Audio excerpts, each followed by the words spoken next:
Assalamualaikum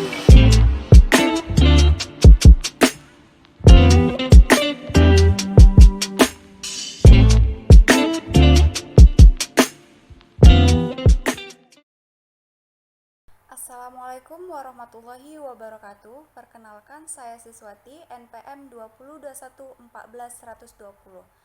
Saya akan mempresentasikan proposal penelitian saya yang berjudul Aktivitas Antioksidan Teh Kombinasi Biji Alpukat, Persea americana, dan Sereh Dapur Cimbopokon Citratus dengan dosen pembimbing Bapak Diki Miswanda MSc, Program Studi Farmasi, Fakultas Farmasi Universitas Muslim Nusantara Al-Wasliyah. 1. Latar belakang. Saat ini radikal bebas menjadi salah satu penyebab berbagai macam penyakit. Salah satunya adalah penyakit kardiovaskuler, sistem imun tubuh, diabetes, penuaan dini, serta penyakit degeneratif lainnya. Oleh karena itu, tubuh memerlukan suatu substansi penting, yaitu antioksidan, yang mampu menangkal radikal bebas yang terdapat di dalam tubuh sehingga tidak dapat menginduksi suatu penyakit. Salah satu sumber antioksidan alami adalah alpukat dan sereh dapur. Alpukat biasanya dikonsumsi buahnya dalam bentuk segar atau dibuat dalam bentuk jus, sedangkan bijinya dibuang. Masyarakat menganggap biji alpukat hanya sebagai limbah, tapi kenyataannya biji alpukat itu masih memiliki zat-zat yang bermanfaat bagi kesehatan. Nah, berdasarkan penelitian yang telah dilakukan oleh Zuhratun tahun 2007, ekstrak etanol biji alpukat mengandung senyawa triterpenoid, quinon, flavonoid, tanin, polifenol, monoterpenoid, dan saponin. Flavonoid dan polifenol berperan sebagai antioksidan. Sereh. Sereh sering dijadikan bumbu masakan dan memiliki aroma yang khas karena tingginya kandungan minyak asiri di dalamnya. Nah, berdasarkan penelitian yang telah dilakukan oleh Hairi tahun 2016, sereh mengandung zat bioaktif seperti alkaloid, flavonoid, saponin, tanin, fenolik asid, dan terpenoid. Fenolik asid dan flavonoid itu berperan sebagai antioksidan. Salah satu bentuk pengolahan yang dapat dilakukan untuk memanfaatkan biji alpukat yaitu sebagai teh. Karena biji alpukat memiliki rasa yang pahit sehingga peneliti membuat kombinasi biji alpukat dan sereh dapur. Pengolahan biji alpukat dan sereh menjadi teh dapat menjadi alternatif bagi masyarakat. Bentuk teh memiliki kelebihan, yaitu lebih praktis, mudah dalam penggunaan, dan ekonomis. 2. Tujuan penelitian. Adapun tujuan dari penelitian ini yaitu untuk mengetahui konsentrasi atau formulasi teh kombinasi biji alpukat, Persea americana, dan sereh dapur Cimbopogon citratus yang memberikan aktivitas antioksidan terbaik. 3. Hipotesis penelitian. Jika terdapat konsentrasi atau formulasi teh kombinasi biji alpukat Persea americana dan sereh dapur Cimbopogon citratus yang menghasilkan nilai IC 50 terendah, maka konsentrasi tersebutlah yang memberikan aktivitas antioksidan terbaik. 4. Rancangan penelitian.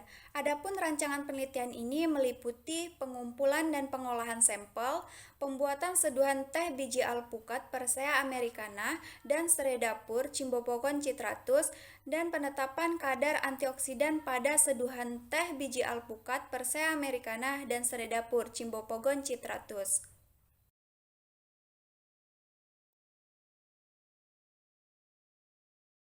5. Metodologi penelitian.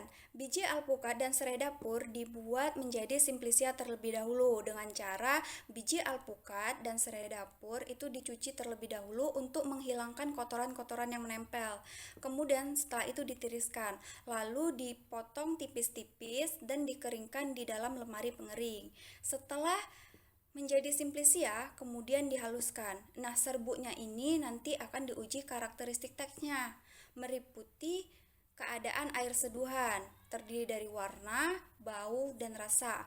Kemudian yang kedua itu ada kadar airnya, maksimalnya itu 10%.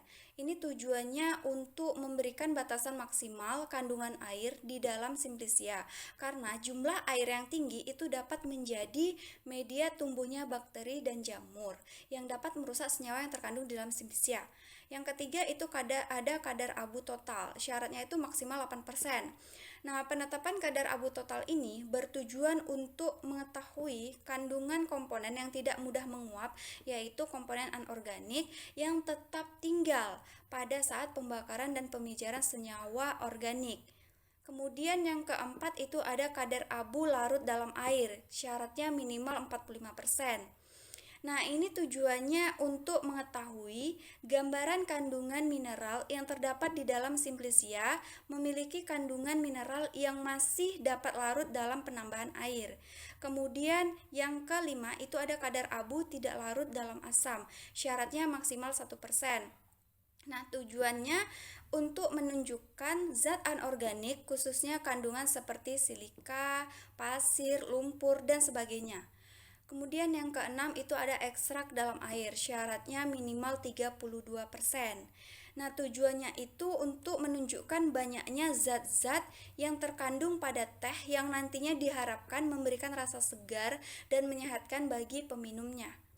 Kemudian setelah itu kita uji screening golongan metabolit sekundernya, meliputi alkaloid, flavonoid, tanin, saponin, triterpenoid atau steroid, kemudian glikosida. Pembuatan larutan baku DPPH. Ditimbang 10 mg serbuk DPPH, kemudian dimasukkan ke dalam labu tentu ukur 50 ml, kemudian dilarutkan dengan metanol sampai tanda batas, kemudian dihomogenkan. Lalu diperoleh larutan DPPH dengan konsentrasi 200 ppm. Pembuatan larutan blanko, panjang gelombang, dan operating time. Di pipet 1 ml larutan DPPH konsentrasi 200 ppm dimasukkan ke dalam labu tentu ukur 5 ml, kemudian dicukupkan dengan metanol hingga tanda batas. Dihomogenkan sehingga diperoleh larutan DPPH dengan konsentrasi 40 ppm. Nah, larutan ini digunakan untuk penentuan panjang gelombang dan penentuan operating time. Untuk penentuan panjang gelombang, larutan DPPH konsentrasi 40 ppm diukur serapannya pada panjang gelombang 400 sampai 800 nanometer. Diperolehlah panjang gelombang maksimum. Biasanya panjang gelombang DPPH itu 515 sampai 520. Untuk penentuan operating time, larutan DPPH konsentrasi 40 itu diukur serapannya selama 30 menit hingga nanti diperoleh waktu pengukuran yang stabil. Pembuatan larutan induk baku teh dan pengukuran aktivitas antioksidan seduhan teh. Saya di sini membuat 3 formulasi teh, di mana teh formulasi 1 dengan perbandingan biji alpukat dan serai dapur 1:1 sebanyak 2 gram, teh formulasi 2 dengan perbandingan biji alpukat 2:1 sebanyak 2 gram, dan teh formulasi 3 dengan perbandingan biji alpukat 1:2 sebanyak 2 gram.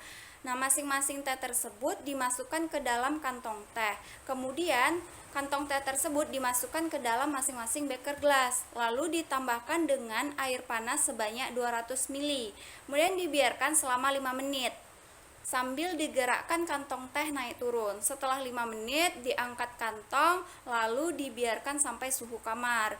Diperolehlah larutan induk baku 1 dengan konsentrasi 10.000 ppm. Dari LIB1 dipipet 2,5 ml dari masing-masing larutan seduhan, kemudian dimasukkan ke dalam labu tentu ukur 50 ml. Lalu dicukupkan dengan aquades hingga tanda batas. Diperolehlah larutan induk baku 2 dengan konsentrasi 500 ppm. Nah, LIB2 ini digunakan untuk pengukuran aktivitas antioksidan, di mana dipipet LIB2 sebanyak 0,1 ml, 0,25 ml, 0,5 ml, 1 ml, dan 2 ml. Kemudian dimasukkan ke dalam labu tentu ukur 5 ml. Kemudian ditambahkan 1 ml larutan Induk DPPH dengan konsentrasi 200 ppm baru dicukupkan dengan metanol sampai tanda batas. Kemudian didiamkan di tempat gelap, lalu diukur masing-masing konsentrasi menggunakan spektrofotometer UV visible pada panjang gelombang maksimum, biasanya 515 sampai 520. Kemudian didapatkanlah absorbansi dari masing-masing konsentrasi. Setelah didapatkan absorbansi dari masing-masing konsentrasi, lalu ditentukanlah persen peredaman dan IC 50-nya, di mana persen peredamannya itu sama dengan A kontrol dikurang A sampel per A kontrol dikali 100%. A kontrol itu merupakan absorbansi tanpa sampel, sedangkan A sampel itu merupakan absorbansi sampel. Nah, setelah dihitung persen peredaman, semua konsentrasi, lalu ditentukanlah nilai IC 50-nya. Nilai IC 50 itu merupakan konsentrasi senyawa antioksidan yang dibutuhkan untuk mengurangi radikal DPPH sebesar 50%. Nilai IC 50 didapatkan dari persamaan regresi linear yang menyatakan hubungan antara konsentrasi larutan sebagai sumbu X dan persen peredaman sebagai sumbu Y. Jadi, semakin kecil nilai IC 50-nya, maka semakin kuat aktivitas antioksidannya.